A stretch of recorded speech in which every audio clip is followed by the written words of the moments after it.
Hey look, the PlayStation Drive is starting. While you wait, make sure to like the video, subscribe to the channel, and hit the bell icon on YouTube to be notified of future goodness. If you enjoy our show, we'd love it if you gave us a 5-star review or rating on your podcast service of choice. To continue the conversation, join the Carpool Gaming Discord, where you can find a wholesome community to have a chit-chat with. For some exclusive content, you can also support us on Patreon. And finally, don't forget to check out the Carpool Gaming website for an awesome range of merch. Links to all that and more are in the show notes, but without further ado, let's get revved up for the PlayStation Drive. Whoa!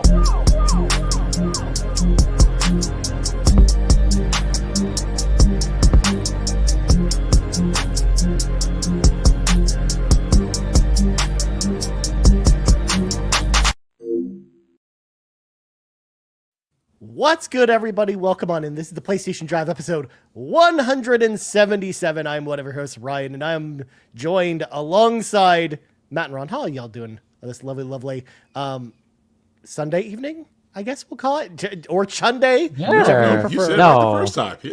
Yes. Yeah. I was going to say, it took only a few months to get it right, but we'll take finally.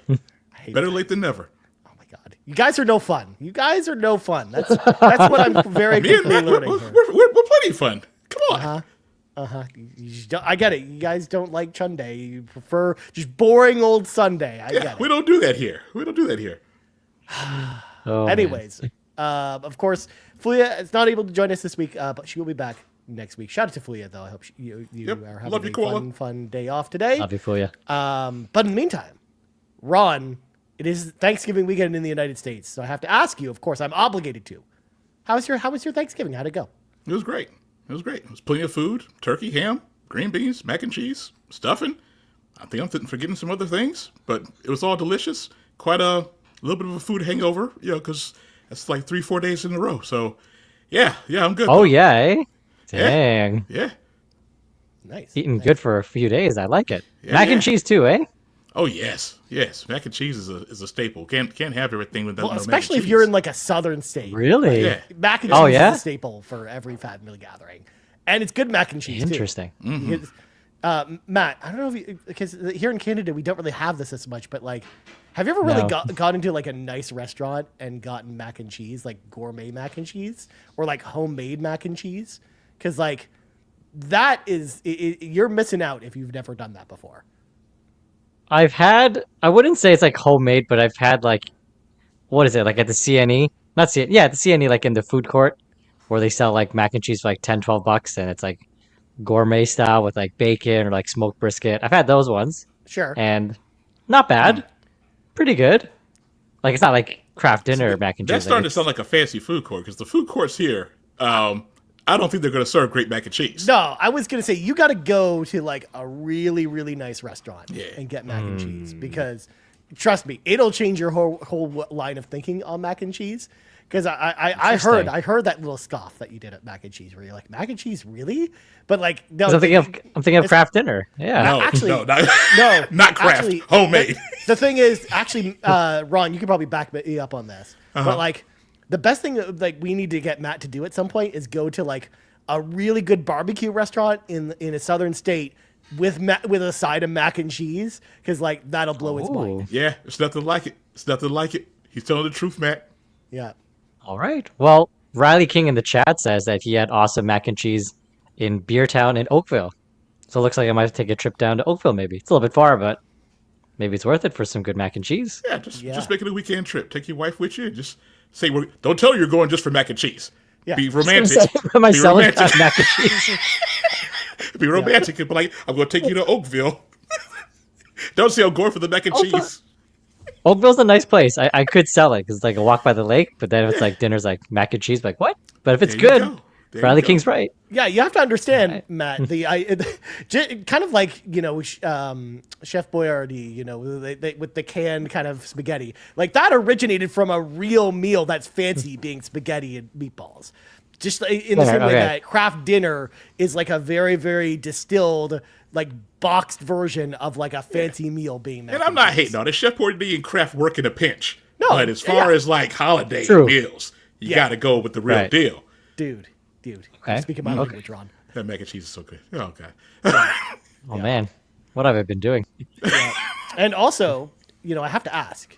Again, we're not even into housekeeping yet, but I have to ask, since it is Thanksgiving weekend as well, did any of us buy anything for Black Friday? Because yes. we did the whole episode last week about Black Friday stuff. But like, did any of us actually buy anything? Yeah. I did. What'd you buy, Ron? I got myself Rise of Ronin. I got gifted quite a bit. I would have to look at my Blue Sky to tell you I got quite a bit of stuff. I think it's probably added about 18, 19 games and all to the wheel. Damn, son. Are you serious? 19 games? Yeah.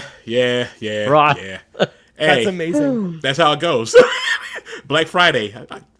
Deku Deals notifications went off the chain. I started looking through there. I'm like, Then my friends were like, hey, it's Black Friday. We're getting Christmas out the way early. And I was just like, yeah, here's the Deku list. And let's go. And yeah, it's fine. It's fine. Nice. That's what the holidays are for. Yeah, for sure. Because Black Friday only really happens once a year. You gotta treat yourself every once in a while, right? Before I go to you, Matt, Riley King in the chat bought some games. F1 24, Nice. Metaphor Refantasio, and System Shock. Those are some good picks. Some good pickups. picks. Kiku nice. apparently didn't buy anything. So Responsibly. It's all right, Angel. job, She's not Kiki. being responsible. She's waiting until Christmas. Trust me. Yeah. And she also knows she's going to get some gifts. Yeah, Matt, how about you? Well, I can't buy games. So to course. fill that void, You can buy other things on Black Friday. It doesn't have to be games. You bought a Exactly, game. yeah. Don't let it fool you. Yeah. So I bought some movies. That's what I did. I picked up some movies instead, just because it kind of feels like a game. So Okay. it's like as close as I can get to it. So yeah, bought a bunch of movies. I bought the Rush Hour trilogy. I bought what else did I buy? I bought El Camino. It's that Breaking Bad movie. Okay. And then I can't believe I didn't have this for the longest time. I got Cowboy Bebop the entire season. Nice. Can't believe I didn't own that physically. Nice. Yeah. So yeah, You. just scratching that itch because Proud of can't you. buy any games. Cowboy Bebop is some good stuff. Look at you. So good. I was so going to good. say, as someone who it feels like I'm the only one at Carpool talking about collecting physical movies, I'm so glad, Matt, you've hop on the Heck train. yeah. And to be fair, I know Sean also collects physical movies too, but like, I love that. In fact, I'm going to make it a rule that when we do our Game of the Year episode, I'll bring up my favorite movies I bought this year, because I'm going to make sure that becomes I like a thing it. this year. See, Sean chimes in there. I bought so many movies. I want to know, Sean. He's doing the same. He's doing the same thing I did because we both can't buy games, so we had to buy something physically. Yeah. Sean, you Yes, have to let me Sean. know. I love want it. to know what movies you bought this year. Let me know sometime off screen. But as for me, I bought a couple games.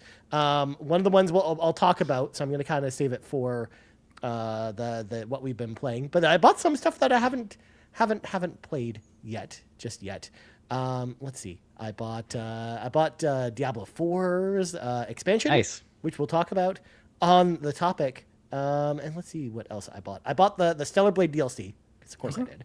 I Yes, you picked did. up Master Detective Archives Raincoat. Yes, that was one of the gifts I got. Yes. Yeah, I wanted to play that over the holidays, and then I bought the Mortal Kombat expansion because I've been waiting to buy it, but I didn't want to pay 70 Canadian dollars before tax for it. Ooh. So For DLC? Yeah, $70 for DLC? yeah, Is it an expansion or is it it's an just... expansion. How big It is this adds- thing? It adds Okay, like 10 okay. hours of story. Like, it's Okay. a pretty beefy expansion. But Okay. I All right. wasn't prepared to pay $70 for it because Yeah, it was understandable. $30 for Black Friday Canadian. So it was literally half off. So I'm glad I waited. So and I bought the casting of Frank Stone, the Dead by Daylight game from Supermassive, the Until Dawn folks. So I'm interested nice. in playing that. So those are the games I picked up on Black Friday. Didn't pick up any movies because I do have, like, December actually is a big month for 4K movies. Alien Romulus is coming out this week, so I'm picking that up. Demolition Man's finally coming to 4K, so I'm getting that this month. Classic. And then a few other ones. Yeah, so December's already pretty packed for movies, so I was just like, I'm not going to buy any of these other ones that are on sale right now. So there you go. Of course, with all that out of the way, I'm the whole time we've been talking, I've been hearing this, like, at my door, just going on this whole time, going like, housekeeping. So of course we got new content over at patreon.com/carpool gaming. Of course, Amanda's Pants episode is out right now.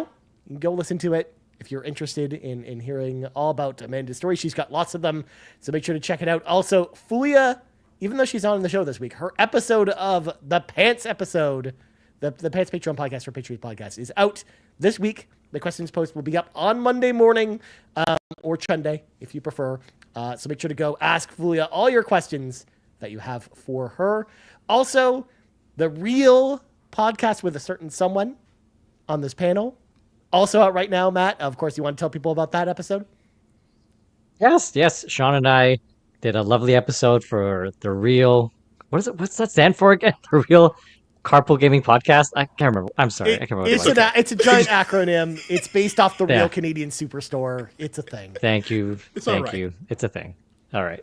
Anyways, yeah, Sean and I did a great episode together talking about our journeys with not buying games, which is just perfect timing as we get into Black Friday and setting up what 2025 looks like. So if you haven't listened to that, check it out because it was good sweet hangs with Sean Capri. It was really good. Nice. And of course, our we have added some more merch over on carpoolgaming.com. Oh God, I'm just so out of it today because a certain movement is back, Matt. I don't know if you knew about that. Is it? Which one? Xenobabes is back. You can buy the Xenobabes merch. Yes, it is. Has returned. You can go pick up your Xenobabe t-shirt. Yes. Only available according to the website throughout December of 2024. So if you missed Happy out Ron? on which colors did you get, Ron? Yeah. None. Did you? None. If you missed out on wave 1 of Xenobabe, Well, now's your chance. Now's your chance. Ron. That's okay. Yeah. No, Which one no do you want? thanks. Multi-pass. we've brought the Xenobabes back out of the Disney Vault or the Carpool Gaming Vault. Also, just so you know, you can always, if you're watching on Twitch, you can always gift one of these shirts to a fellow member of chat. Just throwing it out there. Ooh, That's an option. very nice. Very nice. I love, by the way, where Riley King's head's at. I want Stellar Babes merch. We tried to make Stellar Babes a movement, but I'm the only one playing it. So sorry. Sorry, it didn't actually I'll be a become part of thing. Stellar Babes. I don't have to play it. I already know I'm going to enjoy it. I played the demo and I enjoyed it. So Matt wants to also, but he wants the Nier DLC. I mean, 2025, baby. 2025. I played that Nier DLC. We'll talk about that when we get to the playlist. Oh, okay. All right. Oh my God. Yeah, it's fine. Gonna pass Speaking out of the here. playlist, let's grab our 8 tracks, pop them in. It's time for the playlist. Time to talk about all the games we played this week. Starting off with Ron, because I see you finished a certain game that you've been talking about for a while. I did. I told Yeah, you. you did. I was gonna finish Daybreak, and I did. About 250 something hours later. Jesus but Christ. Good it God. was worth it. It was worth it. I was overpowered. Every single fight from like mid game all the way up was a cakewalk. But strong characters, great characters. Storyline was outstanding. It's just pretty much just Falcom doing what they do. Anybody who's played a Trails game, anybody who's a fan of Falcom knows how they do. It's just another hit. Yep, that's just that. I am looking forward to seeing where the sequel goes. There's nothing more I can really say about the game that I haven't said about it from the beginning since I started playing it. The pacing was pretty good for it. Once it got past that intermission episode, it really just started rolling. Just an outstanding game. Really can't wait till February comes so we can jump into the sequel. So I was just going to say, you don't even have to wait that long for the next don't one have to come wait up, which that is long. crazy. Yeah. Wow, hey, seriously, eh? NIS and them are getting it together, man. They're not messing around anymore, which is fine. I got tired of waiting 2-3 years for another game. So this is fine. After that, decided to stay and play some small games for a while before I jump into Ease 10. So I played a Little Gator game, which was a really fun, just laid back game. A little Gator is trying to get his sister to, start playing a role playing game with her that they used to play when they were kids. And big sister is in college now. She doesn't really have time for that kind of stuff. So him and his friends get together and they turn the whole island into a big giant role playing adventure. And everything is to try to get her back into playing again. So really, like I said, just a nice heartfelt, just nice laid back game. Going around just adventuring and pretending you're in a role-playing game with your friends was just a little fun game. Was not expecting that. I heard a lot of people say good things about it, but that was a really good game. So got a platinum on that and then moved on to Toem. Another one, I wasn't really expecting too much out of it. I thought it was just going to be okay, but it ended up being a good game, very laid back. Just pretty much just going around taking pictures, but, nice little soundtrack and just an easy game to kind of just relax and didn't have to sit there and put too much brain power into it. Just nice chill. So another good experience. Had a good time with that. Nice. So then, 2 platinums. I know you got more games here, but I have to just like that. Stop you. 2 platinums just like that, Matt, Ron? Like, what's going on? Just like that. Hey, it's all right. They're short games, and the platinums aren't hard. So I think you've pretty much clinched the crown for for the entire year. Well, Platinum look, King. there's still a month to go. There's a possibility that Koala might be Fulia able to is sneak not in a few catching up games. to you. She might. She might. You never know. Once I start playing Ease 10, it's probably going to be like almost 100 hours. So she got time.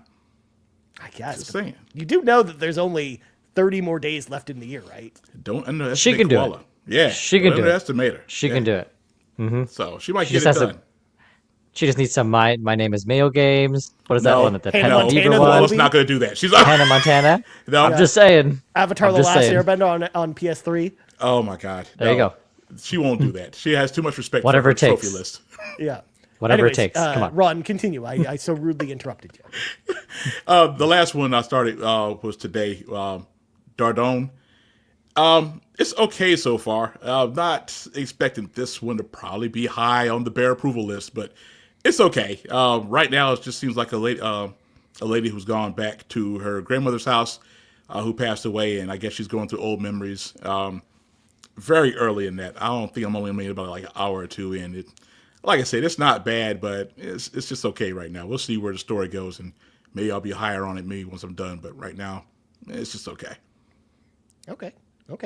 Fair enough. Sounds like you had a big week of games this week. You definitely tell Productive. Thanksgiving week. Yeah. In fact, it just sounds like a good week overall. Good food. Had days good off since games. Tuesday, so I had time to roll and get everything done. So Awesome. it's been a good run. Love to hear it. Yeah. Well, Matt, how about you, man? I know we didn't have a holiday here in Canada, but what'd you play? We did not, and I've definitely played one game because I've just been sucked into it. It's 1000 Times Resist. It is the next Backtrackers game. We're meeting up December 14th, 11 a.m. Eastern time. So if you want to join, you can hop in the Discord. And yeah, I've just been. This game has just engrossed me. Like I don't want to go too much into detail. I do want to save it for a later discussion. I just want to highlight one chapter where it was you're playing in the past. And you guys probably seen movies like this or TV shows or video games where it's like you kind of time travel and you go back to the past, but because you already have knowledge of what happens in the current timeline, you already know how things will play back in the past, no matter what you're doing or what you're watching, no matter how badly you want things to change. Like you already know, like, well, surely it's not going to go the way I want to because I know what's happening in the present. And this game just nailed that aspect so hard. Like I was just playing that chapter, wanting to change things, and I was like, but I clearly know it won't happen. But no matter what, it just creates such turmoil inside. Like, yeah, I was like goosebumps, heart beating, sweating, crying, like just an emotional wreck. It was just so damn good. So I'm very excited, and I know Ron, you own this game. I think you should bypass it on the wheel. I think you do. Let's check your Steam list. I feel like you do. I think you should bypass the wheel, Ron. Like, because you already just add like 20 games to the wheel. There's just no way it's gonna pick 1000 Times Resist. So just bypass it. I do have it. I do. It was gifted by a very good friend, Mr. Quacky. So I might bypass it. I might bypass it, but we did it. I'm not gonna promise anything. Might. Come on. In all caps. Come on. Bold, underlined.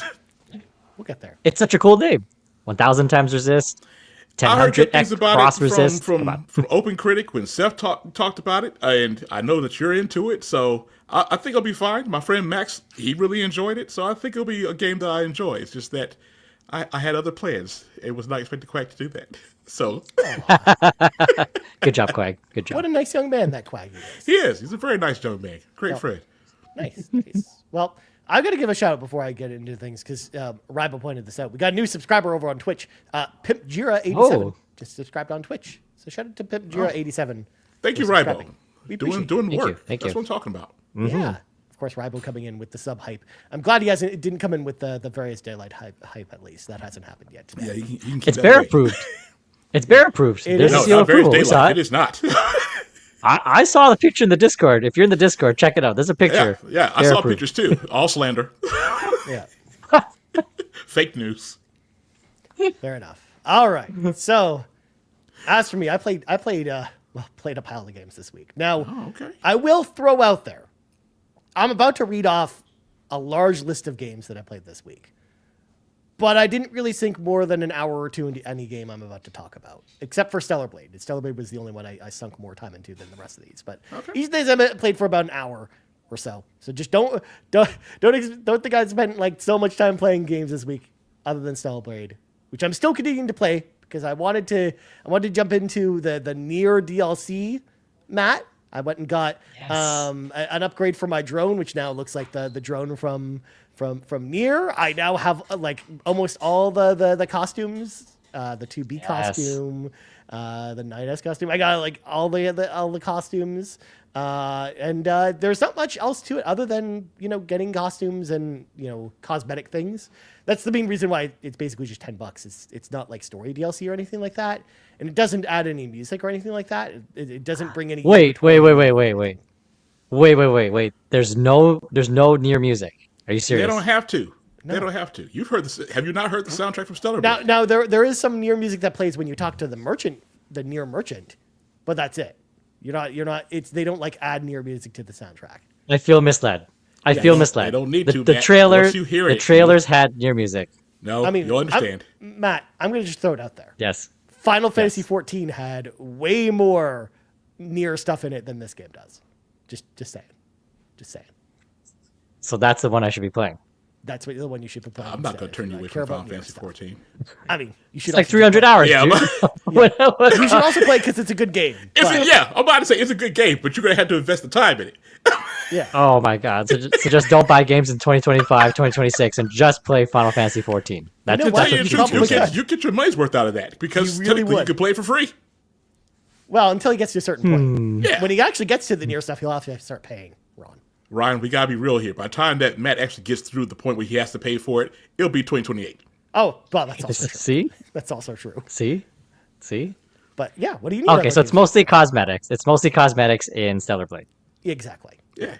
But yeah, it's one of those things where like, I'm not, I'm really enjoying my time with it, but I'm also just, I've been kind of burnt out this week a little bit where, my mornings, before work, because I work like an afternoon shift, and I've been in this bad habit of just like laying in bed and watching YouTube videos and not getting out of bed. And basically until I need to get up and get ready and go to work. And then when I come home, I've been tired because it's been, long days of trading this week. So when I've been coming home, I've just not been in the mood for games or just much of really anything at this point. Yeah, it'd be like that sometimes. Yeah, exactly. So it's just one of those things where I that's why I kind of bounced around a lot this week.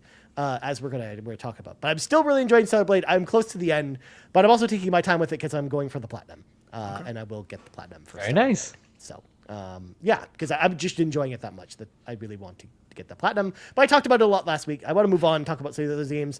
I played some of Lego Horizon Adventures. I played through the chapter 1 of that. I just wanted kind of like on Monday, I was just kind of feeling really down, and I wanted to play something really lighthearted.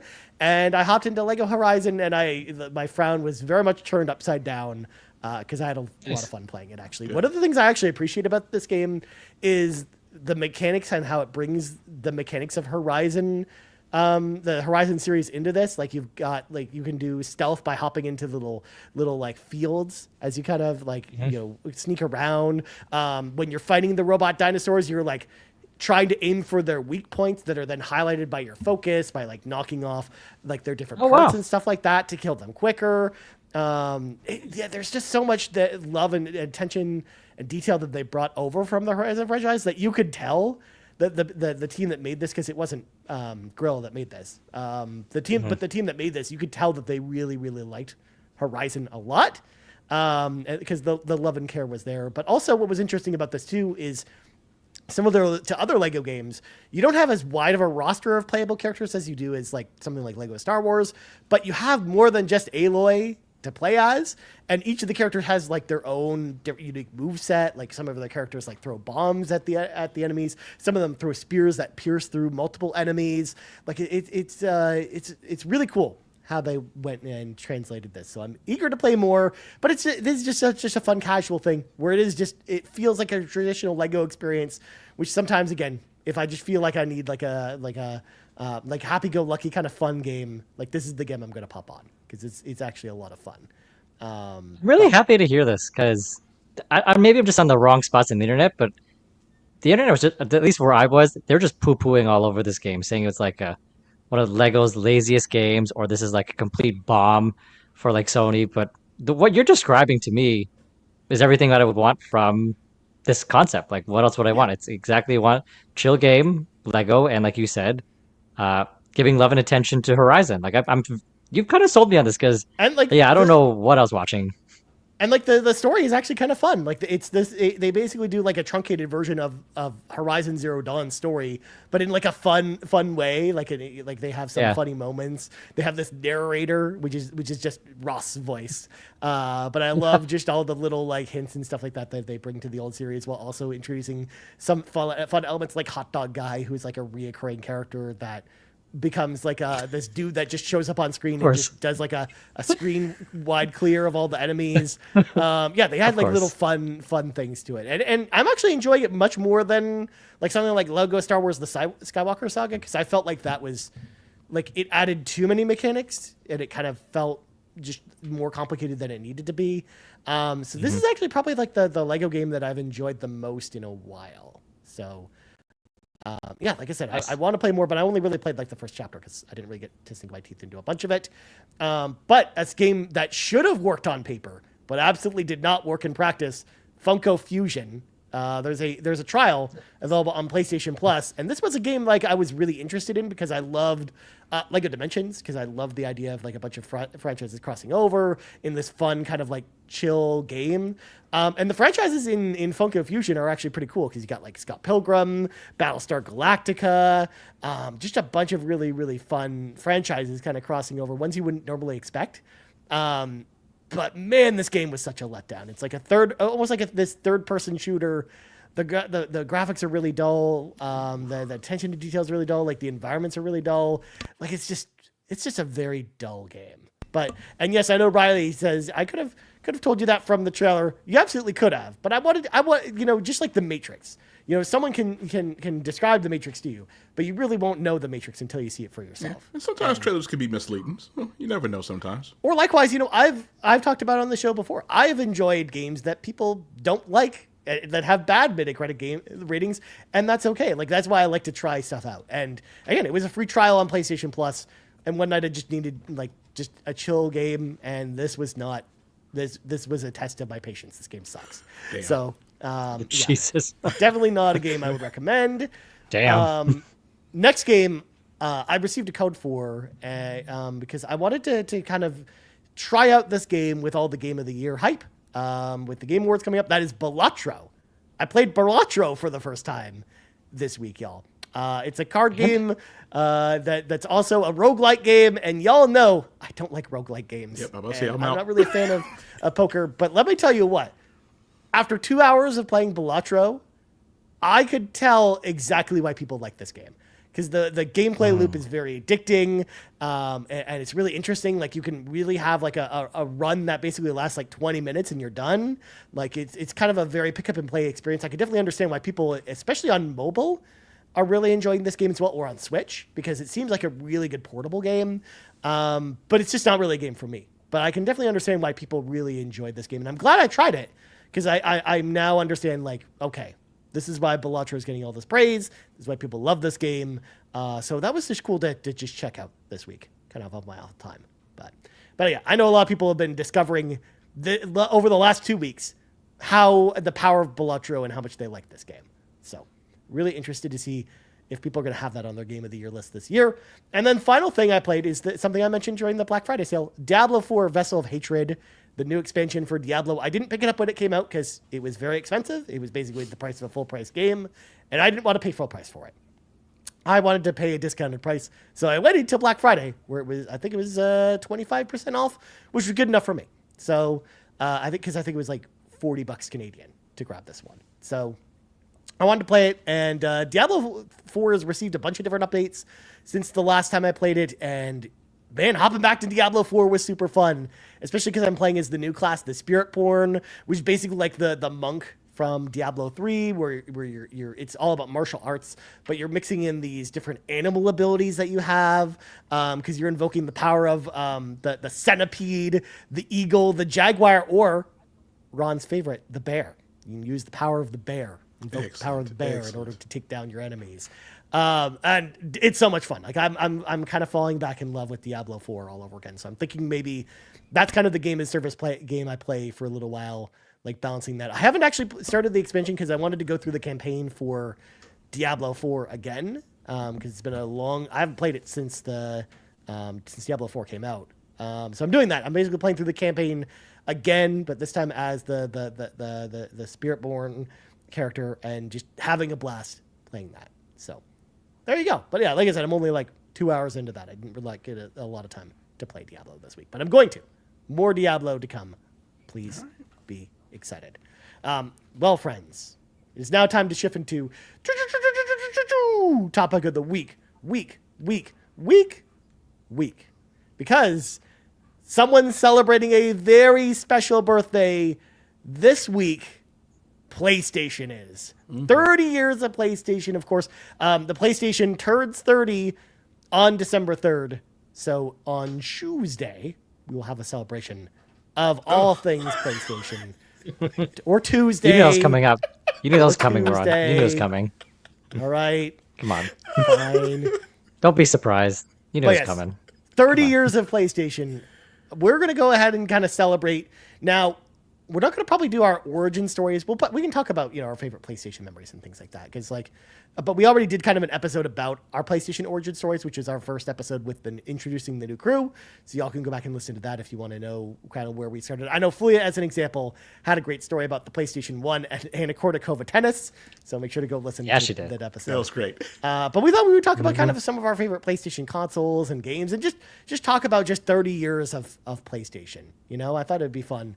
I'm sure no one else, Matt, has chosen this topic at all on their podcast Just or us. YouTube channels. Just us. We're so the only unique. PlayStation Just podcast us. the only ones who have done this, of course. So Ron, start us off, man. Talk about some of your, what do you think about, first of all, the fact that PlayStation is 30 years old, but then also just some of your favorite PlayStation stuff, man. Man, it's weird because you don't really think about the time frames or the birthdays until it came up, and then you start thinking like, God, it's been 30 years already. So, it's like you said, we talked about like the origin stories of how we got started, but I think as far as like launches go, PS2 was probably like my favorite launch. Back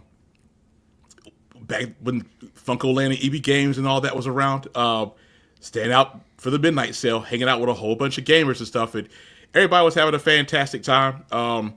Everybody's just talking about games and just looking forward to just being out there and just getting our hands on a PS2 and just talking about everything that we're planning on playing. It's funny because I guess I was at the Funko Land midnight sale and it was still early. I think we were out there probably like 8, 9 o'clock. But somebody, I think it was GameStop, jumped the gun, and I guess they started giving away PS2s early because somebody came riding by in a car and they were like, I got mine. I hope you guys enjoy. And we're all like, it's only 9 o'clock. What? Yep. Some people actually left the line to go to GameStop to try to get this because the guy said where it was at. I wasn't leaving, of course, because I was just like, well, I got dropped off. Yeah, no. So you made the I'm right here with choice. everybody else. But yeah, man, once I got it, PS2 was just great. I enjoyed my PS1 a lot, but PS2 was what really kind of got me synced in to like, okay, PlayStation's great.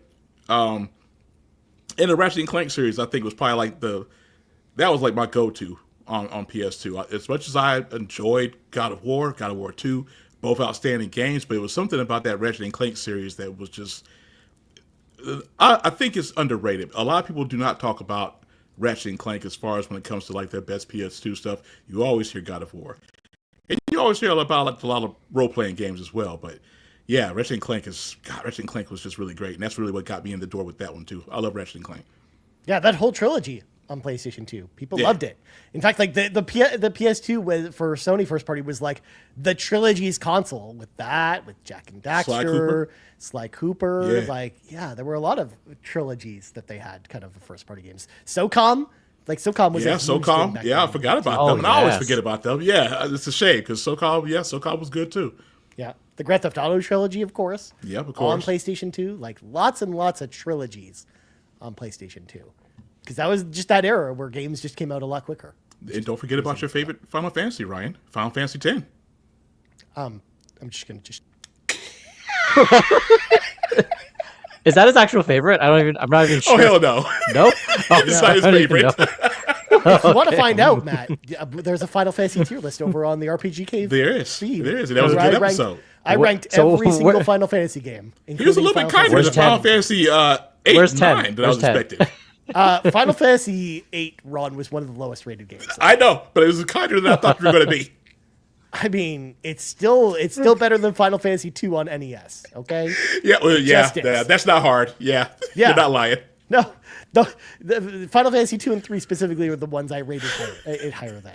I try to expect 2. I don't want to talk about that. No thanks. No, especially with that XP system. Oh my god, it's ridiculous. No thanks. Yeah. That was horrible.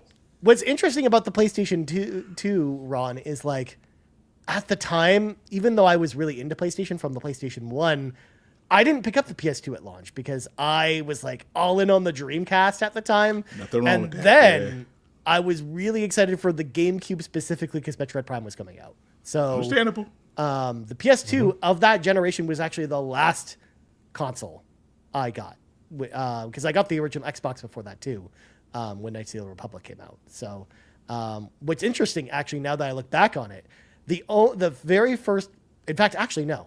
The only PlayStation console I've ever gotten at launch was the PlayStation 4.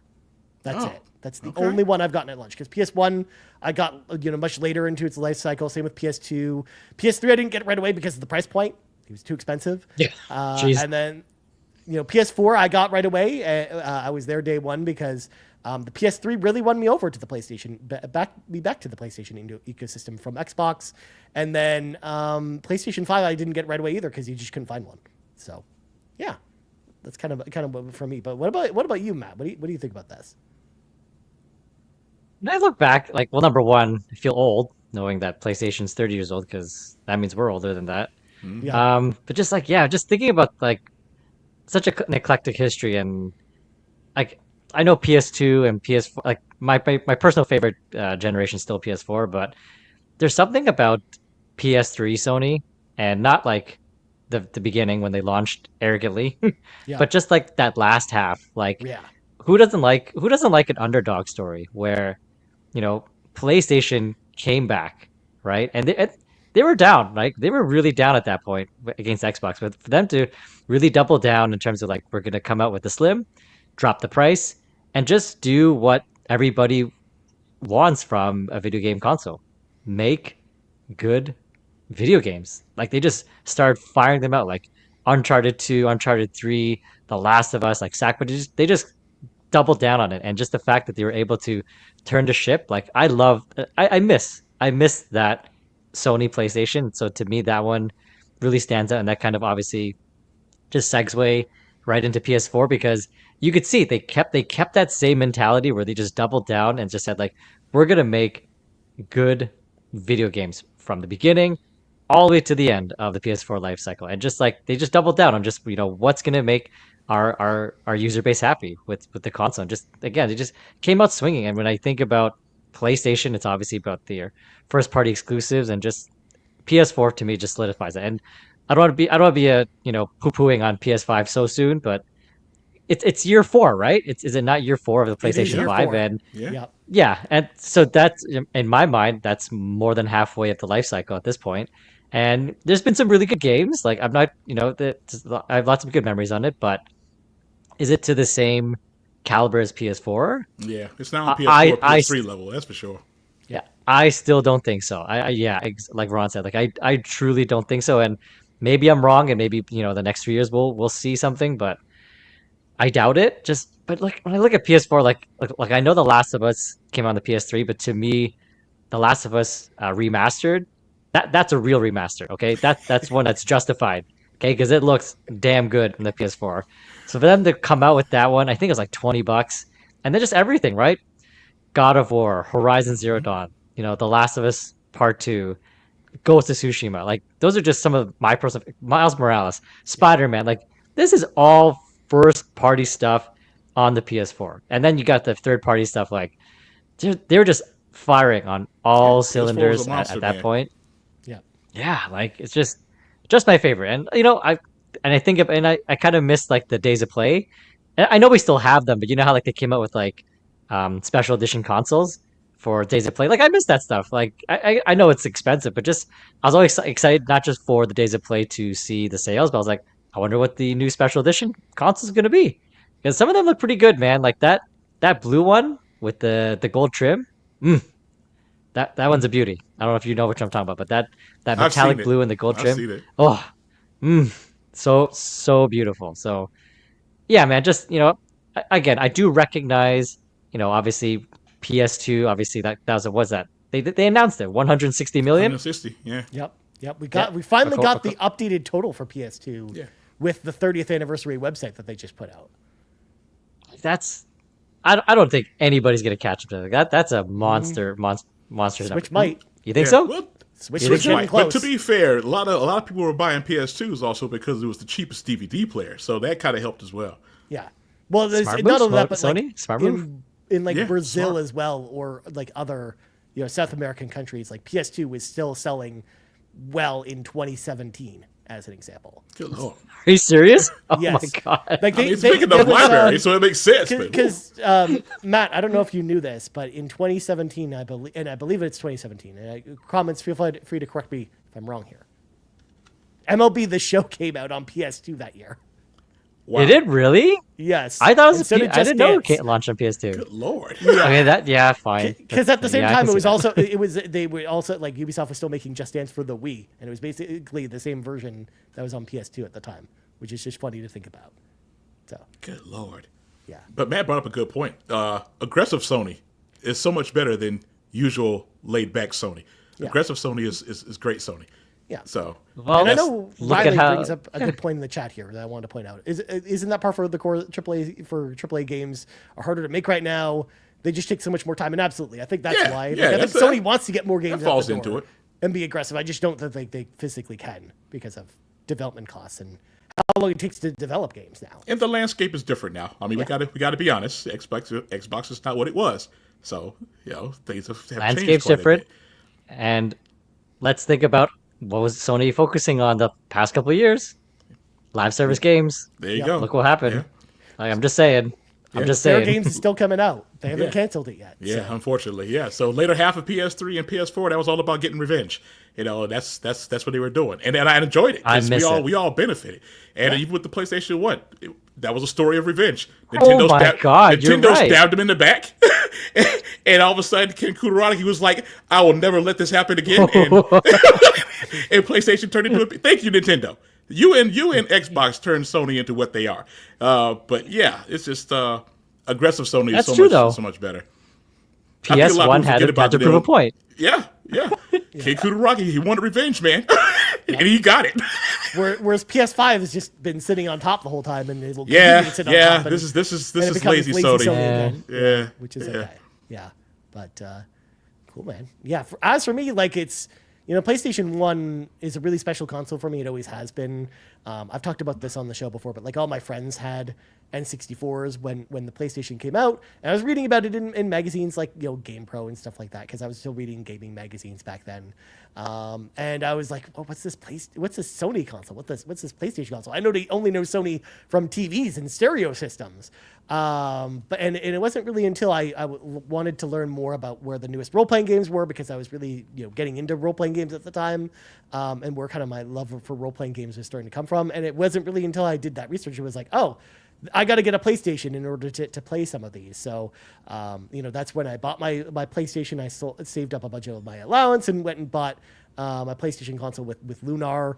And it was just, I was kind of in on the ecosystem from there. Yes, the PS2, I just wasn't in on it because I was always a Sega kid, so I was really into Dreamcast. But the PS2, I played a ton of stuff on PlayStation 2 towards that end of that generation, and played all the big stuff that was on there. And then a PS3, when that was coming out, I was more excited for stuff like Mass Effect, which was exclusive to Xbox. So, of course, I was there day one for 360. And that price point, man, for PS3 was such a killer. Like, it was so expensive. God. Yeah, I didn't get that one at launch either. I think I got that maybe like a month or two later. Yeah, I remember going by my local Walmart and seeing the 3 people camped out for the PS3 the day that it was coming out, and I was just like, "That's so expensive."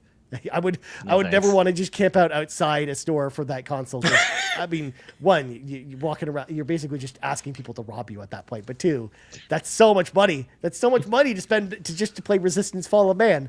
But the last half, like you talked about, Ron, the last half of the PS3 generation really brought me back around to, basically having, PlayStation be my default ecosystem. When I was in college, because I was, what I was doing at the time that was happening, like I had my Xbox 360 with me in the dorms, but it was mostly my PS3 that was hooked up for everything. It was my Blu-ray player, but also I played all my games there. Like, I was playing Uncharted and stuff, but I was playing all my third-party stuff there at that time. Even though a lot of them played worse on PlayStation 3, I wanted to play them there for because of trophies and because I liked the Dual Shock 3 controller. I was one of those weird people that actually liked that controller.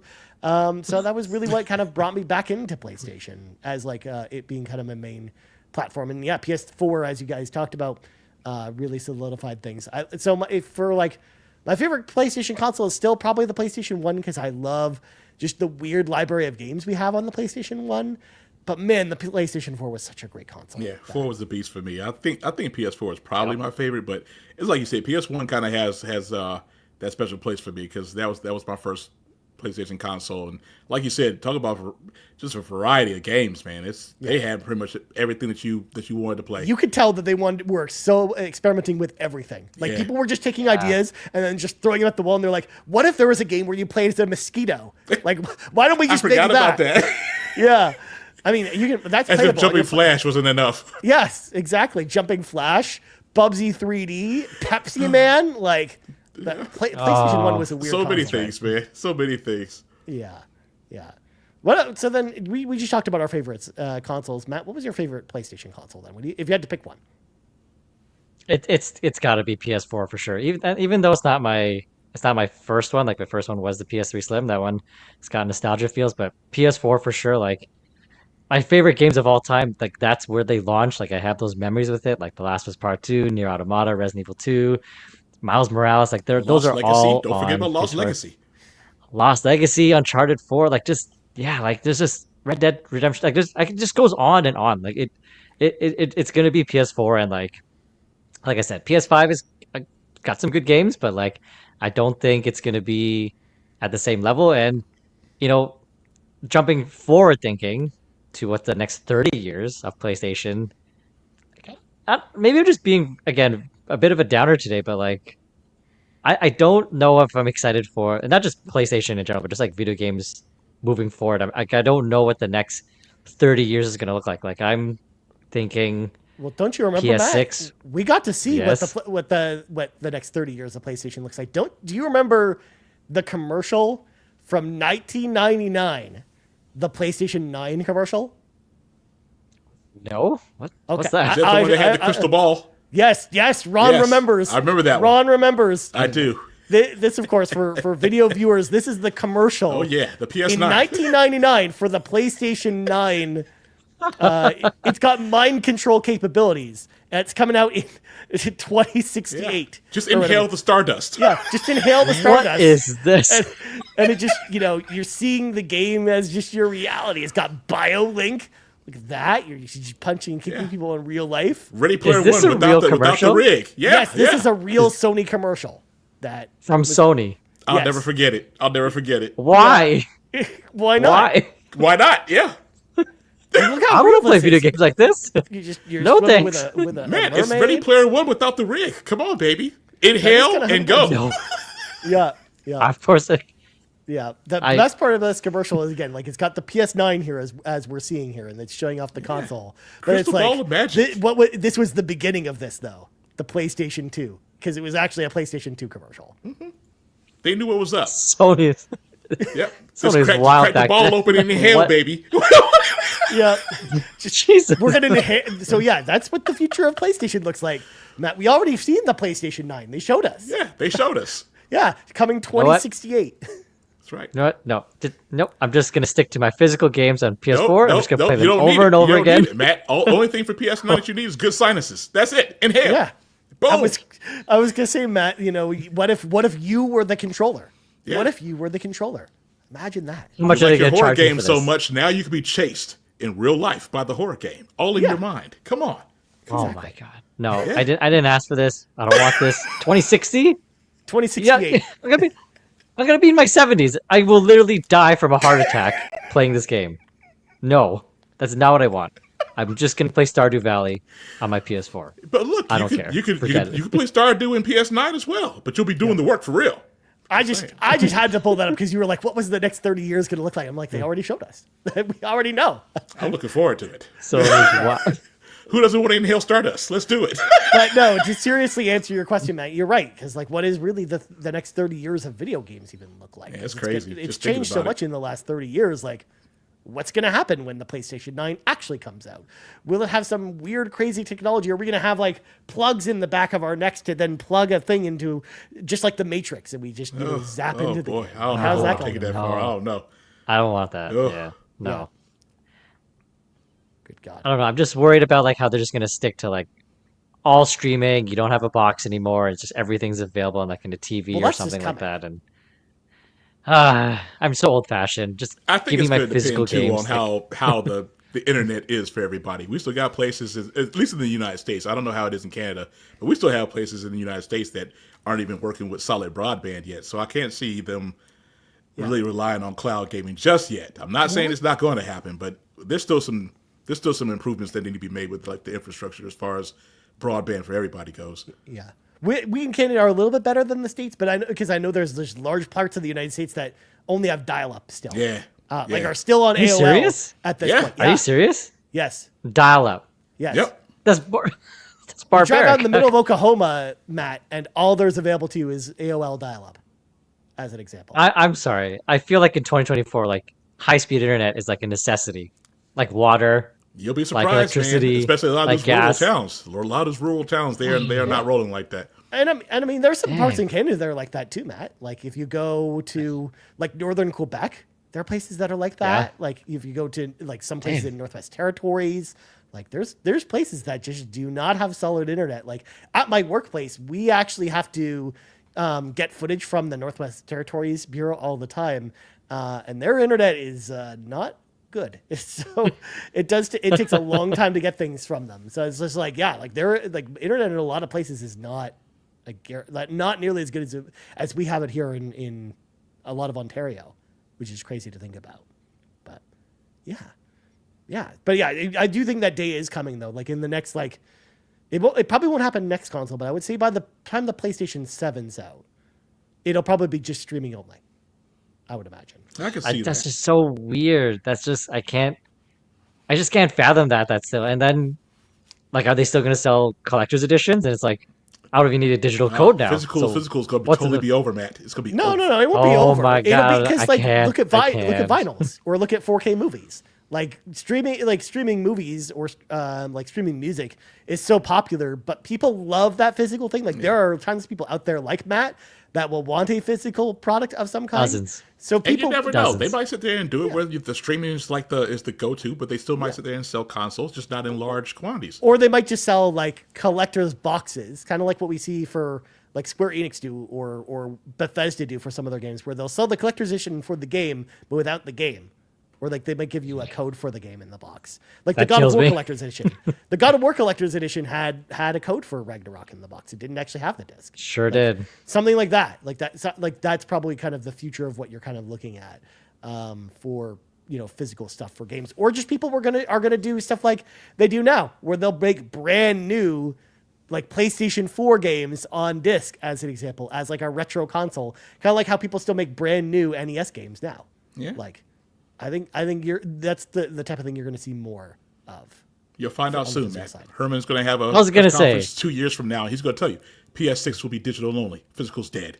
Yeah. You're Even though heartbroken when he says that. that hurts us, Matt, especially because It hurts. I looked because we finally got the rules about the no tax thing we talked about last week here in Canada, and turns out the no tax thing doesn't apply to digital games. It's only physical games. Physical only, baby. Physical So- only, baby. So I know. any games I buy How this holiday, atrocious. Wow. any games I buy this holiday are going to be physical games. They're not. Gonna How be digital. dare he? Yeah. You just reminded me that the Ghost of Tsushima sequel.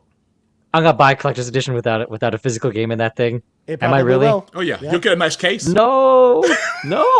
Yeah, because like Horizon didn't have a physical game in it. Spider-Man didn't have a physical game in it. Ragnarok didn't. So yeah, I would imagine Ghost of Yote will be. That's Code right. only You go in the pop box. that case open. Yeah. You go But you'll like, get wow, a this here's a steelbook. nice jewel case. You'll get the steelbook. There's nothing in it. Yeah. No, What's and the- Ron, what they am I don't give doing? you they don't give you the standard jewel cases in those though. They give you the steelbook.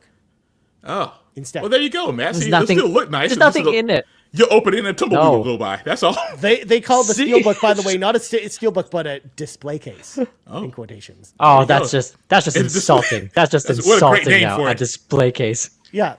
That's But when no. you open the display case, there's a place to put the disc if you get the disc. But Where am I getting the disc? I have to double dip now. No, you This can is make one of your atrocious. own. You can sit there and just get a disc and make your own little nice little cool yotai cover. You show me to draw one. and I mean, like Riley King brings up a good point here. Avowed standard edition for Xbox is just a digital code in a box. Like, I Yeah. don't like this. Riley, digital everything is the future. Xbox, so they don't have time for a disc. this is the future. We're going to be living in it pretty soon, Matt. Please be excited. Just take me Right. back to the Brace yourself. past 30 Brace years of yourself, PlayStation. Matt. Oh, I mean, Herman's going to say it. Press conference. Digital only. yeah. my God. I'm gonna be the only one, and me and just Ryan. Boo, boo! But take my money. Boo! But take my money. Please, Damn it, that's why I got Herman. my PS5 Got Pro. My me. PS5 Pro will play all the physical games I want to. So, Don't worry, Ryan. He'll get old Matt back when he sits there and says one full experience. Last of Us 1 and He 2 will- remastered again. PS6 at launch. Nah, we'll get digital him. only. He will we'll get get me. He will get me. It's true. That's good, but like I'm in. I mean, to Yep. be fair, I can make the same argument for the fact that I don't really play Switch at all. But the second Metroid Prime 4 comes out, I'll be like, Nintendo got me back. They got Nintendo you. got me They back. got Hey, you, it's baby. gonna happen. It's And gonna then happen. when they do the enhanced edition for Switch 2, I'll be like, Nintendo got me again. I'm buying the Switch 2 because of course I am, because I'm that person. But good God, Kia says God. that they'll throw the tomatoes while you boo, Matt. See, there you go. That's right. That's right. Thank you. Love it, Kia. Good God. And Riley King throws in the final jab here. The Walmart near me still sells Redfall for $90. Oh, they tripping. $90. Was that even the launch price when it came out? Must have been like 80, no? In Canada, It would wasn't be- worth it for the full In price. Canada, it was $89.99. Oh no. Oh no. Was it really? Yeah, Are you serious? It was because that's how much it's a current gen game. Oh my god. It's Redfall. Like, was it a should- current gen game? Because it didn't. They should look read like the it. room. Yeah, they should read the room now. No, like discount it a little bit. No, I mean, no, please. It's Walmart. They don't. It's fine. Oh. I mean, to Right. be fair, Metaphor is a $98 game here in Canada. Normally, but at least it's worth it. I was gonna say we can't compare Metaphor or Fantastico to Redfall. You sure Redfall. still can't. Are we really? Are we really? we on. are a little bit. No. We are a little bit. Anyways, this is not a Redfall podcast. This is the PlayStation podcast. So Riley points out there's still 2 copies left. Matt, go buy it. I don't have an Xbox. What am I doing with this thing? Anyways, let's hear from the PlayStation the PlayStation audience here, the Carpool Gaming audience. Of course, starting off with Quaggy, who says, "It is I, the Quaggy, king of the Xenobabes. I have 2 questions for the show. For the group, what game are you most grateful for in 2024? Is there a game that we're thankful of? Of course, this being Thanksgiving. We're thankful for a game that came out this year. I'm trying to think. So I'm curious to know if y'all have one in particular. Mine's hard because I didn't get to play too many games that came out in 2024, so I guess I'm limited to choices like No, The Matt, Last of Us Part 2 you get to live remastered. Yeah. outside the box a little bit and be like, what is the game you're grateful that you played in 2024? Not necessarily what came out this year, because that's not fair. All right, if we're gonna open the scope to what am I grateful for, experiencing in 2024, it's not gonna be my game of the year, but I'm still very grateful for Final Fantasy VII Rebirth, just because I was very hyped for that game. For the most part, like I said, I really enjoyed that game. The platinum experience did sour it, but otherwise, I can remove that. If I take that part out of it and just look at the game, personally for me, like it's hitting everything that I was hoping for from the continuation of Final Fantasy VII Remake in terms of storytelling, the music, the combat is just way deeper. So I'm very grateful, and just for the fact that because you know I know it's a popular series, but that doesn't necessarily guarantee that they'll be remaking these games all the time, right? Like I remember thinking about if I think about like a game like Resident Evil 2, like never in my wildest dreams did I think like they'll actually remake it, but they did. So just I still have that same mindset. Like I know they're still coming out, like remakes and sequels are more common practice now, but that doesn't necessarily guarantee that they will be remade. So the fact that a beloved property like Final Fantasy VII was remade, they continued Rebirth, and for me, for the most part, it did exactly what I was hoping for and more. I'm still grateful for it, even though it's not my goatee for 2024. But yeah, I'm still glad I experienced it. I am. I'm actually kind of surprised we got to the end of the year and Final Fantasy VII Rebirth isn't one of your goatees, Matt. And I'm sure we'll be hearing about them in a few weeks. But I'm curious to know what actually supplanted it if it wasn't Seven Rebirth. I have an idea. I'm looking forward to hearing the discussion. Yeah. What about you, Ron? I played a lot of games this year, but I got to go off of Centennial Case, Shijima's story. It's similar to what Matt said. It's not my game of the year, but it was more of a thing where I never thought in 2024 that I would have been so high on an FMV game that I love it. Yeah, it told a great story though.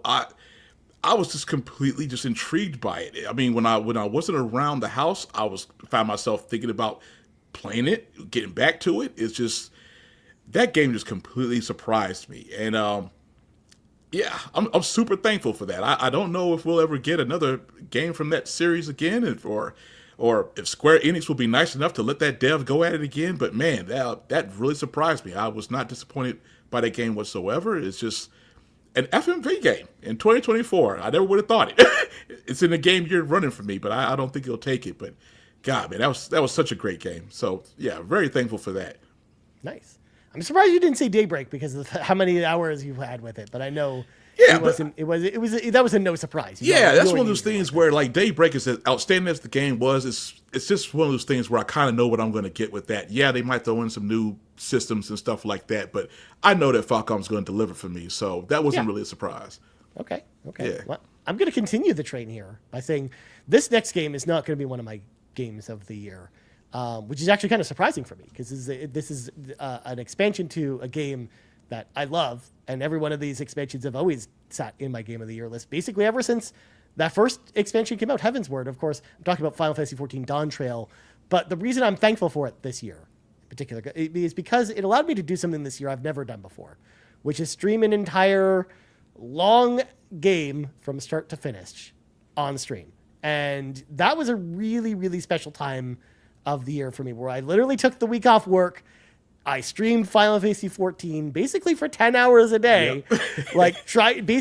I played through the entire campaign for Dawn Trail on stream, and just getting to play that in front of with everyone, just hanging out in the chat. Like Ron, you were there, Bowser was there. Yeah, it was cool to see. I enjoyed it. People were there. Like it was such a special thing for me this year. So I have to be very thankful to Dawn Trail, because even though it wasn't as special of an experience as the other previous expansions, it was trying to start this brand new story and whatnot. And of course, like it's just going to be naturally less interesting than some of the other like bigger tentpole expansions that come later with all the payoffs. But it was still a really, really special experience for me.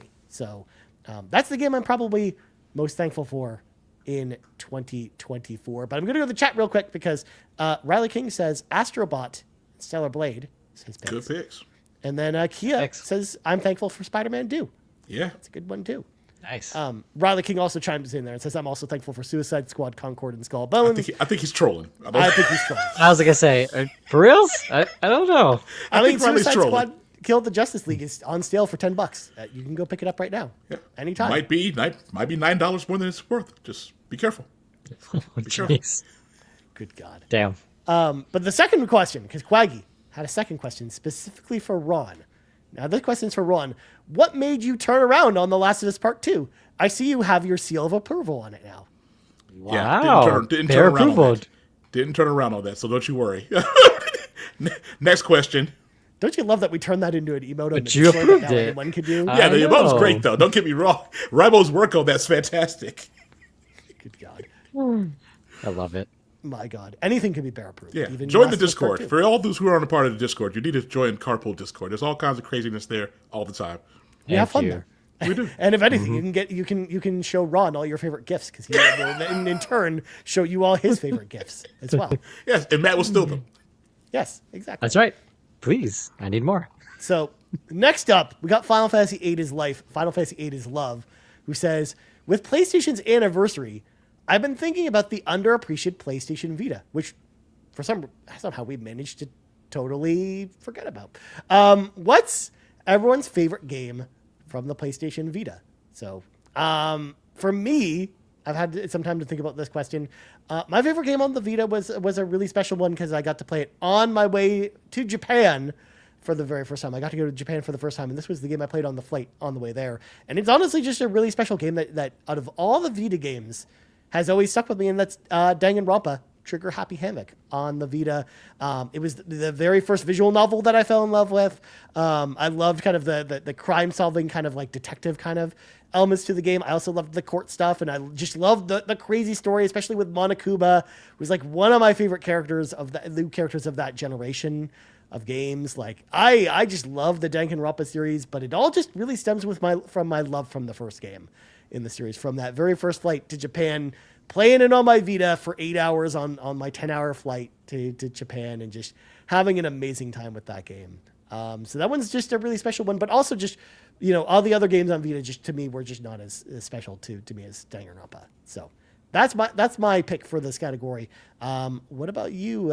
Actually, yeah, I don't know if we've talked too much about the Vita before. So Matt or Ron, what about you guys? I didn't have one. I passed on the PlayStation portals. So Okay. yeah, the portable stuff just wasn't for me. After the DS, I was done with it. Okay. Matt, how about you?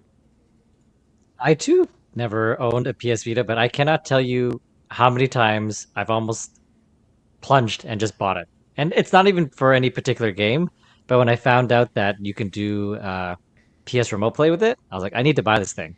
So there were many, many times I've been on eBay, because there's two versions, right? Isn't there like a OLED version and like a LCD version, right? Yeah, there is. There's two different versions. So yeah, I was hopping between, because everyone's like, the OLED's better, but I can't remember which one's more expensive. Like very, very many times that I was ready to buy, because I do use Remote Play here and there, and like I use obviously the controller to clip with my phone, and just the weight of it, it's fine, but I can't do long gaming sessions of it because of the weight of it. So many, many times, like I just wanted like a dedicated a system to play. But obviously now that Sony's announced, when they announced the PS Portal, I was like, well, why would I buy a used PS Vita when I can get like a PS Portal, which I'm not telling you, I'm really close to buying one, guys. Like I've been eyeballing. I've been on like Kijiji and Facebook Marketplace. Like I found some used ones for like $200, and I'm like, you know what? That's a price that I'm okay with. What, Herman? Who are you calling? You're gonna unblock him? Yeah, I'll let him know. I'll let him know. This is fantastic. You're back, Matt. Herman's put you back into the address book. There you go. That's all it takes. That's all it takes. Not Yeah. poo-pooing on PS hardware. That's right. You know what? Here, Herman. You know what, Shu? Please unblock me, because you know what?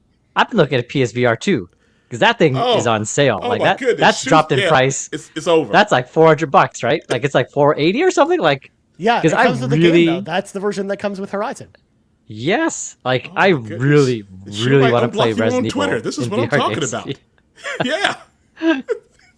So I don't know. But anyways, I still have to hold till 2025 regardless. But I've been eyeing these things. Just a month to go. Just a month to go. That's it. Yeah. I can do it. I can do it. Yeah. And no tax, right? By then, no more tax. Yeah, there will be no tax on it, which is fun. In fact, honestly, Matt, like if the PlayStation VR 2 is not on sale then, but if it's on sale for the end of the year for Boxing Day, which it should be, it probably will be, you'll be able to get that on sale with no tax. Like, dude, that's going to be a killer deal. Oh, boy. Mm-hmm. Yeah. Mm-hmm. Yeah. Treat yourself. Treat yourself. Yeah, and actually, I forgot to mention because we didn't talk about portables. I actually, now that I think about it, I was there day one for both Vita and PSP. I got those both at launch. Oh, nice. Yeah, really, really enjoyed both those. But next up, we got Drellish, who says, "Greetings, all of you PlayStation Drive members. I have a simple question for all of you. Which PlayStation exclusive should you finish before 2024 ends to solidify your personal Game of the Year pick? I would love to hear your answers. Wishing you a blessed start to the festive season." So, I mean, it's Stellar Blade's exclusive, and it's not a Sony first-party game, but it's one I want to finish before the end of the year. And I'm going to finish before the end of the year because I want that platinum. So, Stellar Blade's going to be my pick. I'm already playing it, so I'm curious to know what y'all's answers to this one are.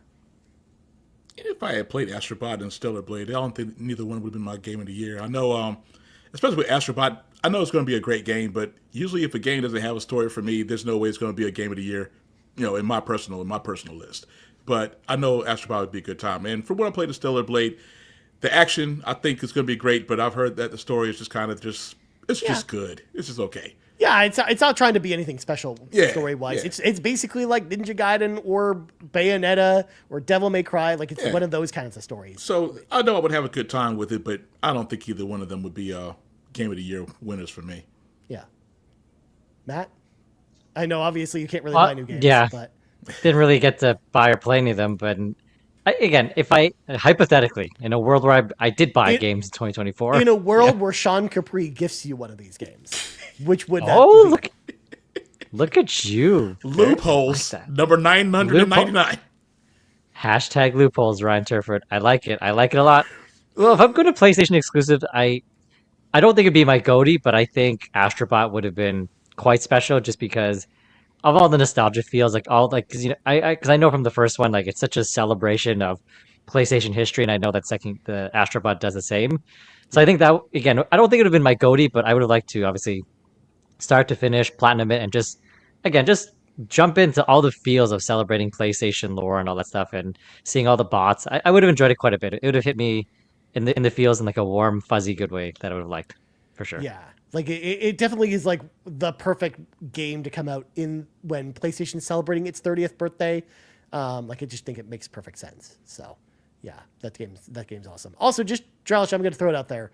I mean, my Game of the Year picks already are kind of locked in at this point. I don't think anything's changing them at this point. So, it's something really special that I haven't played would have to come along the way, and I just don't think that's happening at this point. So, next up, we got the captain who says, "Here come the Men in Black." I'm not singing the Men in Black song for your question. I'm sorry, the captain. You're strolling down the street daydreaming about your favorite subscriber, the captain, when out of nowhere, a strange device hits you on the head. You learn that this device erases memories, but only for video games that you played. What video games would you like to erase from your memory so that you can play them again fresh? Or which games would you like to see erased from your memory just because they were so bad? Rules: as this is a PlayStation Drive, keep it to games that you have played on PlayStation. So I can't say Super Metroid for the billionth time to the answer to this question, ever. I can't. I'm forbidden from saying it. I could never say Super Metroid. No. I had time to think about this one, and I would say, these ones I started playing on Xbox, but I did play on PlayStation down the road, especially when Mass Effect 3 came out. Because I played that on PlayStation, and I played the first two before it so that I could have a save ready for Mass Effect 3 to play it on PlayStation. Because, of course, the Mass Effect trilogy is my answer to this question. Because I want to go through that trilogy all over again, not knowing anything, because I love it so gosh darn much. And I would love to play it for the first time and make those memories all over again. More than anything, just so I could reenact all my friendship and kinship with Conrad Werner. The greatest friend anyone could ever have. But How about y'all, Ron? What games do we want to race from your brain? Well, you took Mass Effect from me because I was going to use that one, but it's all right. I had a feeling you might go for that, so I had a backup plan.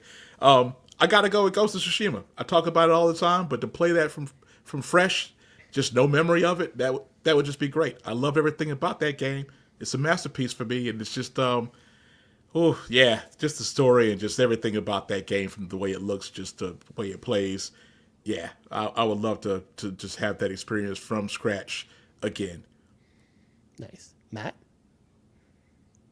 I gotta go for the one full experience. Like, I wish I could try them all over again, and I would do it differently this time too. Like, I wish I could go back, not playing Last of Us Part 2 and Last of Us Part 1, and just because when I did play The Last of Us, I played on PS3, and I didn't have kids at that time, so I still enjoyed the game, obviously, but playing that game later on the PS4 remastered once I had my son really, really impacted me differently. So again, if I could go back and erase my memory and just play Part 1 now that I'm a father and then roll right into Part 2, I think that would be amazing. Just because I could really just get hit in the feels, especially now that I'm a dad of 2 boys. I think that would be perfect. And yeah, I thought about the other one about which game do I want to erase. Like, that's a poo-poo game, and I was like, I don't want to.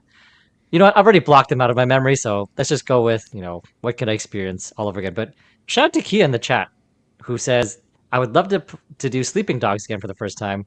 Good pick. Sleeping Dogs is fantastic. My daughter has great taste. Great job. So good. Great job. Yes. What are you guys talking about? I only know of Sleepy Dogs. I don't know about Sleeping Dogs. Nope. Please don't do that. Matt, you actually brought up my game that I wish I could erase from my memory. It's Last of Us 2. I do wish that never existed in my mind. And 2 for 1 answer.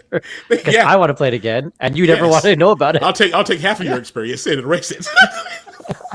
I mean, you say this, but literally the same time you said that, but it's on a delay, so he wouldn't have actually heard this. Oh, before you say Yarden. Yarden also says, I wish I could go back and erase. Yeah, Yarden. That's what I'm talking about. Yeah. Yarden. Come on. Yeah. Yeah. Erase my memory, please. Walk myself right into that one. You'd get to rediscover the story through the Last of Us Part 2 TV show. No. Yeah, I probably would actually enjoy it more through that way. Yeah. Oh. Yeah.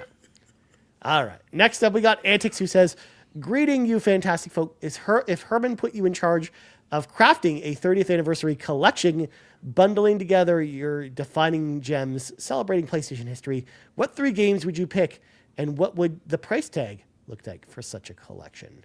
So this is interesting. We'd have to build. That's a good one. We're building a collection, a 30th question. collection of games, but we can only pick 3 games that celebrate PlayStation history.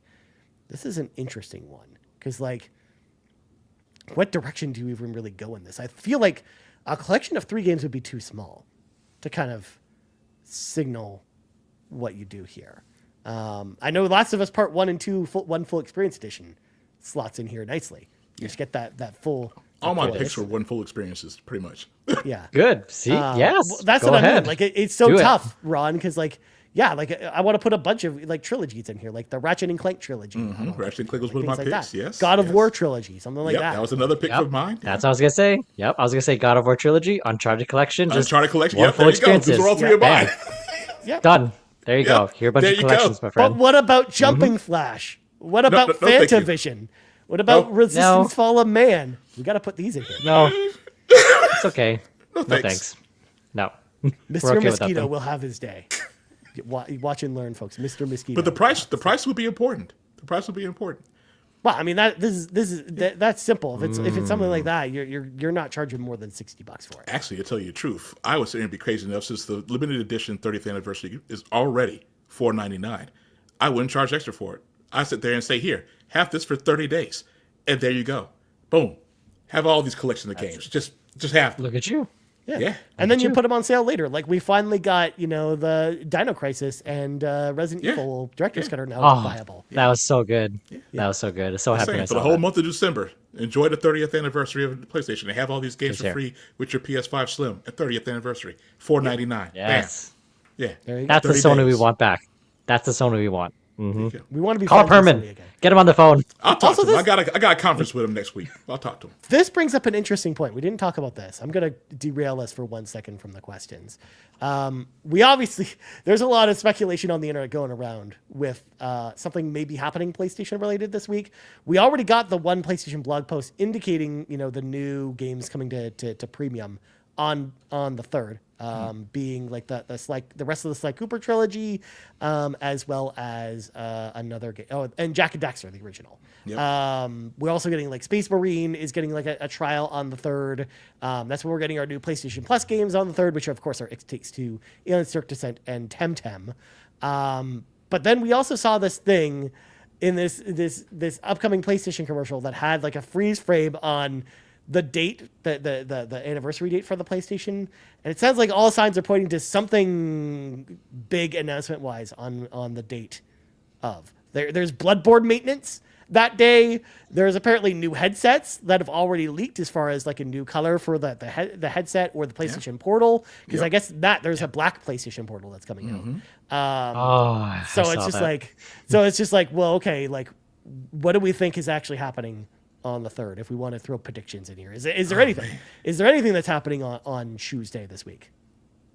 It's not Bloodborne. Please stop giving hope. It's not Bloodborne. I don't think that's going to happen. Please stop. I don't think it's going to happen. No. Maybe. Please stop. Maybe they'll talk about a handheld in the making. Maybe. Do you think so? I think it's still too early. There's been a lot of speculation. I don't know.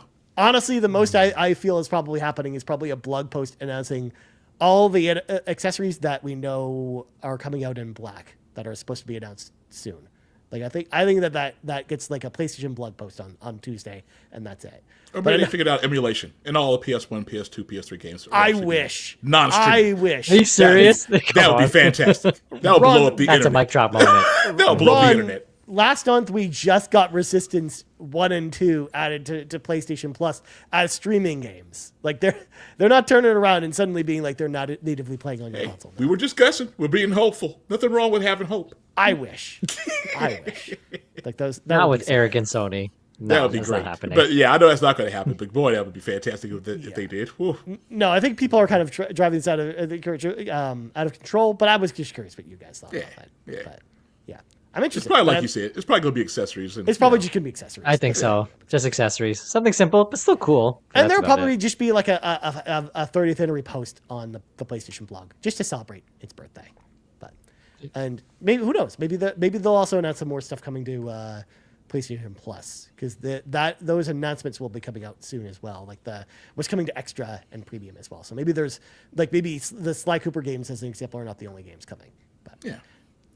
All right. Next up, we got Black Wyver, who says, "Hello, all. Question for you all: if you could spotlight one indie game or a game that is relatively short that you have played this year, which game would it be? It doesn't have to be released this year, just a game that you played this year." What do you think about this? In fact, Matt, I'll start with you because I feel like you're like the perfect person for this one. Since you are mostly only playing games that are not from this year, and you played a ton of Backtrackers games this year, which are usually shorter. Yeah, I haven't rolled credits on 1000 Times Resist, but hopefully, so I can't say that one just because as much as I'm loving it, it's possible this thing just falls apart at the end and I'm like, what happened? So I don't want to get too excited. So the safe answer is going to be Reese, because I know I haven't planned it yet, but I did play it again this year. Played it before. Very, very short. It's like 4 or 5 hours, but just like a beautiful quick cry game. Like you just hop in, just soak in the art, the music, and the vibes, and just fantastic. I highly recommend that if you've never played it. But like again, just it's not like a explicit story. Like you really have to sit back and just allow the visual aesthetics and the music and the tone just to really kind of pull you into like the emotional experience that it's trying to convey. And then you obviously put in your own life experiences, but fantastic game if you haven't played it. And as Fulia mentioned it before, like it's fantastic on the PS5. Like it's such a better experience with the DualSense controller. It's just way better. I know it's on Switch and everything else portably, but playing the PS5 if you have it, it's much better there for sure. Okay. Ron, how about you? Frog Detective. Just a silly, fun, silly game. I mean, I could tell. Oh my gosh, the situations he gets involved in, the cases are absolutely crazy. The people he runs into are are just as ridiculous. But man, that is just a fun, silly game. All 3 cases are available. I'm not sure if they're on sale or not, but everybody probably just need to play that. It's probably one of the perfect. It's a palate cleanser if you played a long game, or if you're just having a crap day. You playing Frog Detective, that's going to cheer you up because, like I said, it's just so silly. It's going to get laughs out of you just for the craziness of it. So that would definitely be my pick. Okay. Good picks. Honestly, looking back at things, I played some indie games, but I didn't really finish any of them, which is just weird to think about. Like, there weren't really a lot of short games on PlayStation specifically that I played this year. There were a lot of short games I played on other consoles that I played for the first time this year. Like the older games like Lords of Thunder on Sega CD, the Mega Man Game Boy games. I made it a mission to go back and play all those for the first time this year. So I have like 2 that I'm going to highlight here. One is kind of, named into this category, but this one's a little bit bigger than some of your other indie games. But I want to highlight the indie fact of your question here, Black Wyver, which is RZ, the Jewel of Theramore. Yes, I know people will roll their eyes at that answer because they look at that game and all they see is the fact that it's trying to ape the visual style specifically of the Zelda CDI games. But that game actually plays really well. Like, it's a really fun 2D action platformer. Like, it's actually a really fun game to play. And I know Seth really enjoyed RZ as well. I think that game is a lot better than people give it credit for.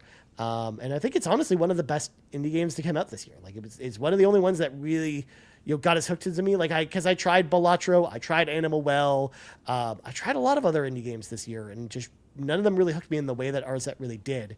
So I have to give that one the shout out. And then the other one is on PlayStation 5. Just came to PlayStation 5 for the very first time this year, but it is an older game.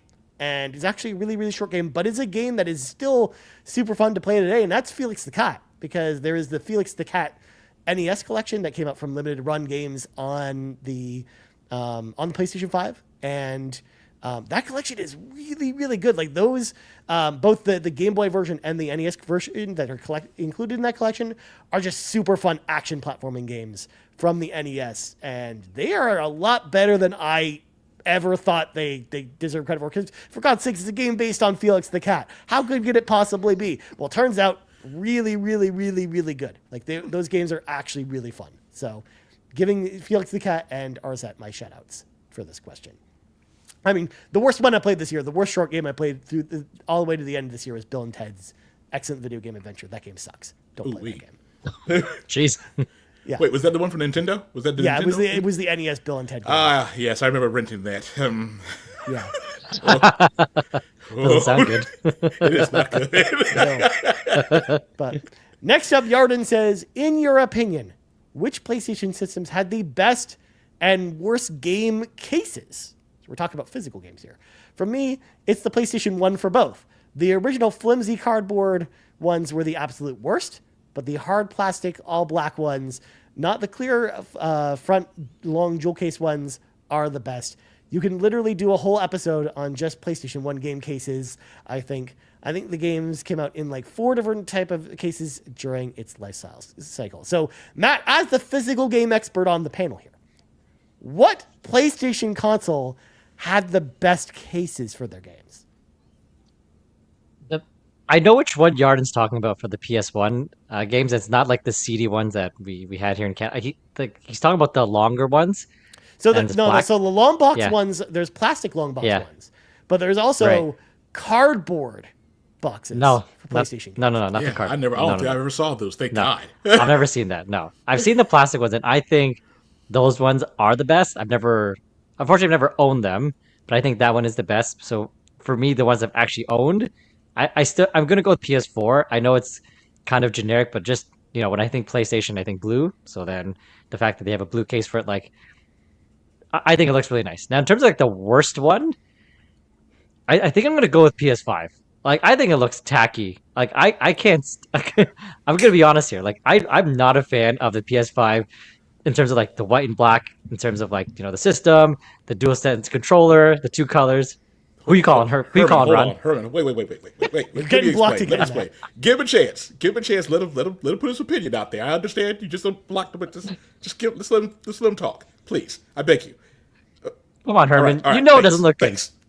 It looks tacky, all right? You The had two Herman colors, hot on that one. Good lord. it looks tacky, okay? And the PS5 games, it's like two-tone. It's like blue and white. I'm like, come on, like, it just looks. It does not look good. So yeah, I should take a picture. Like my PlayStation setup is like Frankenstein. Like I got the PS5, all black covers, and then I got my nice 30th edition controller, and it's sitting on top of the white and black charger. Like it's such a mess. Like I need to pick a color scheme and stick to it. But yeah, the white and black. It's white and black. It's like this. No, I don't like that one. That's in the box already. I don't touch that one anymore. I can't. Good grief. Ugh.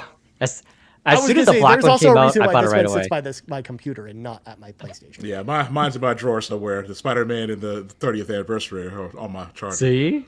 Yeah. So, yeah. Sorry, back to the question. Game case, PS5, I think it looks tacky.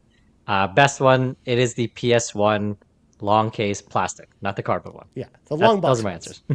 The long box one was so basically just reused versions of like the Sega CD boxes or the Sega Saturn boxes, which I enjoy. Oh, really? Reasons. They look good. Like they're in the exact same style. Like I think they use the same manufacturing company for them. But yeah, Ron, how about you? What are your favorite PlayStation game cases? I was fond of the PS2 cases. I like those. The PS1, dual style was nice, but I don't know. The PS2, it just kind of looked right to me. They had a little bit more real estate room for the cover art, and I just liked the way it looked. The worst ones to me was the PS3 ones. I absolutely hated. I hated that font. Yeah. In fact, especially because Ron, they changed it halfway through the console too. They did. So it mismatched. That makes me so mismatches mad. your That makes me so mad. It does. It makes me so mad. You have no idea. They started off with the can't stand it. Spider-Man look, and then they changed it to whatever. No. So the PS3 one, I despise that one. I do not like that one at all. Now, oddly enough, Ron, those are exactly my answers too. I actually really like the PS2 cases, but not just because of the fact that they're kind of longer, almost like DVD style cases, but especially because the manuals were so much better in the PS2 cases versus the PS1 cases, because They were. It was almost like a little like CD booklet with the first one, but like I liked kind of the longer manuals, like having them in the box. I really like that, or even just having a slot to slot your memory card in there. Yeah, that was cool, and that came in handy quite a bit. So yeah. Yeah, so I like the PS2 cases, and PS3 definitely are the worst ones. Yeah. Especially with the font changes. Like they look so, like if you have a bunch of PS3 games on your shelf, they look so mismatched. Yeah, it looks so wrong. Yeah. Yeah. They Also, did. Yes, Ribo. Yeah. I will also say I never liked the Vita cases either. Like they almost felt like they were too big still for the games. And even then, like I don't know, they also were not really conducive to staying the same size through all the games either. So they look weirdly mismatched on the shelf too. But again, I also didn't collect a lot of physical Vita games, and that was one of the reasons why. But all right, final game or final question of the show. Dyslexia here at work, folks. Please be excited. Kiku says, "What is your favorite hunting or fishing game? Since most of you probably haven't played one." Was there a game that you enjoyed the hunting or fishing in? I've played fishing games. I've played I was fishing waiting games. for it. I was waiting for it. Excuse me? I have played dedicated fishing games, all right? I can list off a few. Okay, they're mostly the Bassmasters collections from Super Nintendo, all right? Yeah. So I've played Classic, Pro Edition, all right? And listen, they're not realistic games because if you've played them, it's like an underwater camera view, and you control the lure as it's underwater. Like it's not realistic at all. Like you're underwater and you're controlling the lure as it does. It makes no sense, but it's just so cool. It is so arcadey. That's the word I want to use. It's very arcadey style. So yeah, you're underwater, you go in, and then when you set the hook and you're reeling it, it's still underwater. Like I think you only see the angler at the end, like when you actually pull the fish up. Like it's so stupid. But I love it. Like it's just cool to see the fish underneath and just, swimming and fighting. I loved it. So that's my favorite, Kiku. That's my favorite one. Yeah. In fact, I think what you're kind of thinking of are like the Sega bass fishing games, because that was like an arcade machine that you could go play with a fishing controller, and it would. Oh, really? There's a controller. There was a controller for it. Yeah, that was the arcade. If you played it in That's the pretty arcade, cool. it played with the fishing controller. To which I will say, because before you go, Ron, my answer to this is actually Sega Bass Fishing on the Dreamcast, which had that controller. which had the fishing controller that I played it with. And it was so fun because it was like just arcade style. You got a timer, catch as many fish as you can before the timer runs out, and you're getting points for the different fish you're catching. It was a lot of fun. It was so fun. But Ron, go ahead, and I want to hear your answer. Yeah, no, fishing games aren't for me. If I wanted to get some sleep, I would play one of those, but I sleep just fine. Oh, gosh. Hunting games, yes. Horizon Zero Dawn. I hunt in that, and it's a great game. Good answer. Good pick. Yeah, Good pick. Hunt I like dinosaurs. That's what I'm talking about. Yeah, and as far as yeah. fishing mini games in games, I don't really always love most of them, but I don't mind them in some of the MMOs like World of Warcraft or Final Fantasy 14, or also Stellar Blade. Believe it or not, I didn't know this going into it, but it actually has a pretty good fishing mini game. Yeah. That can be pretty fun. I'm excited. Yeah. Okay. Okay. So there you go. That is all of the questions this week. Huge thank you to everyone in the community who submitted questions this week. We Thank you, appreciate friends. y'all. Just like we also appreciate over our patrons over at patreon.com/carpoolgaming, starting with our ultimate producers, Jonathan Brown, the man behind the music on this podcast or the PlayStation Drive. You can check out his new single, Forgotten, which is out right now over on his Linktree, linktr.ee/pme.jib. Cwagmire, who humbly reminds you that the best babes are Xenobabes, and TechMike, who says whether you're Kevesi or a Agnian, you're a Xenobabe at heart. Links to all of our ultimate producers can always be found in the description of our podcast. Our platinum producers, Smokin Joe, Solo, the Captain Tim Paullin, and our gold members. Oh my God, my cursor is scrolling all the way down here. Adam K, Anna, Awesome Dave 1337, Brad Moore, Brian Reese, Cecily Carrozza, Dan and Luma, Dannohh, Emily O'Kelly, Hoppel, Jan32, Ligerwoods 330, OldMrFrump, Patrice Mallette, Peje, Shane Erickson, TheDonRob, and the Jiggy Collector. Huge thank you once again to all of our patrons over at patreon.com/carpoolgaming. If you want to head over there, hop in the car, choose the tier that's right for you. Because again, we've got great content over there. Again, the real podcast is out with Matt. Pants podcast with Amanda and Fulia is coming up.